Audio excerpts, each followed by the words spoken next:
ခက်ခဲနေတော့ငါပြက်ကွက်ခဲ့လို့ဒီနေ့မှအဖွာတော်မြတ်မုံကိုအခုလိုကြောခဲ့တဲ့ခန်းကျော်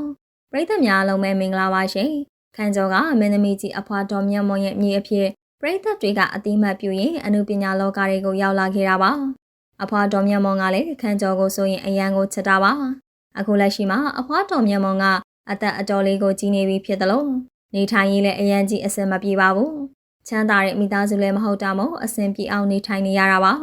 ဒီလိုအခြေအနေမှာမြေဖြစ်သူခန့်ကျော်အနေနဲ့လည်းထောက်ပံ့တာတွေကိုစိတ်ရှိတိုင်းမလုပ်နိုင်ခဲ့ပါဘူးအကြောင်းကတော့ခန့်ကျော်ကအဆင်မပြေခဲ့တာတွေများခဲ့တာကြောင့်ပါခန့်ကျော်ကအနုပညာလောကကိုဝင်လာချိန်မှာအလုပ်ပေးတဲ့သူလည်းမရှိတာမို့ပြီးခဲ့တဲ့၄လလောက်ကအထိအတော်လေးကိုရုန်းကန်ခဲ့ရပါတယ်ခန့်ကျော်ကရေစက်တို့တီလည်းတစ်ခါတရံမဆုံးစည်းတာဇလန်တွင်မှာပါဝင်တရုပ်ဆောင်မှသာအဆင်ပြေလာခဲ့တာပါ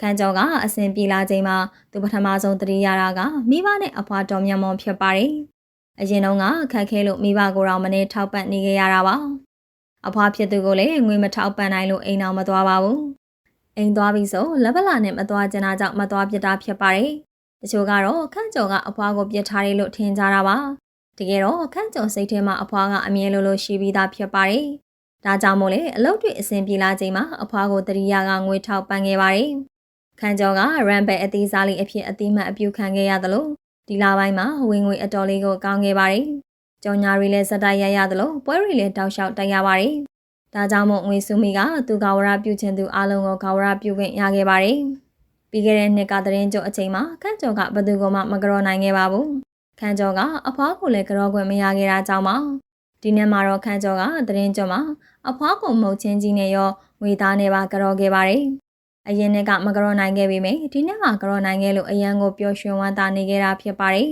။ဒါအပြင်အဖွားအပေါ်စကားပြောမှားခဲ့ရင်ခွင့်လွှတ်ပါလို့လည်းတောင်းပန်ခဲ့ပါတယ်။အဖွားတော်မြတ်မွန်ကတော့ခန့်ကျော်အမမရှိတဲ့အတွက်အကုန်လုံးကိုခွင့်လွှတ်တယ်ဆိုပြီးဆုံးမခဲ့ပါတယ်။ခန့်ကျော်အခုလိုအဆင်ပြေတာကိုအဖွားတယောက်အနေနဲ့အရန်ကိုဝမ်းသာနေရတာပါ။အဖွားမြင်ကျင်တာကလည်းအခုလိုအချိန်နေတာဖြစ်တာမို့ပျော်ရွှင်နေတာပါ။အဖွားကခန့်ကျော်အတွက်ရုပ်ရှင်နဲ့ပဲတဲ့လက်တွဲမခွန်နိုင်လို့စိတ်မကောင်းဖြစ်နေတာပါ။အဖွားတော်မြတ်မွန်အဖြစ်ချင်းဆုံးဆန္ဒကတော့ခန့်ကျော်ကိုမင်းသားအနေနဲ့မြင်ချင်တာပါ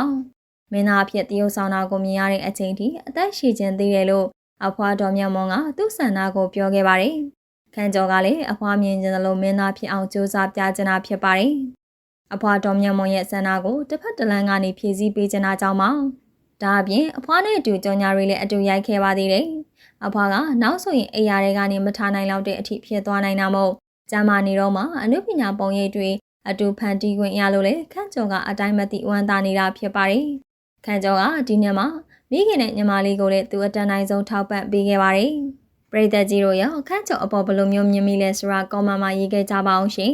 ကြည့်ရှုပေးခဲ့ကြတဲ့အတွက်အားလုံးကိုကျေးဇူးအထူးတင်ရှိပါတယ်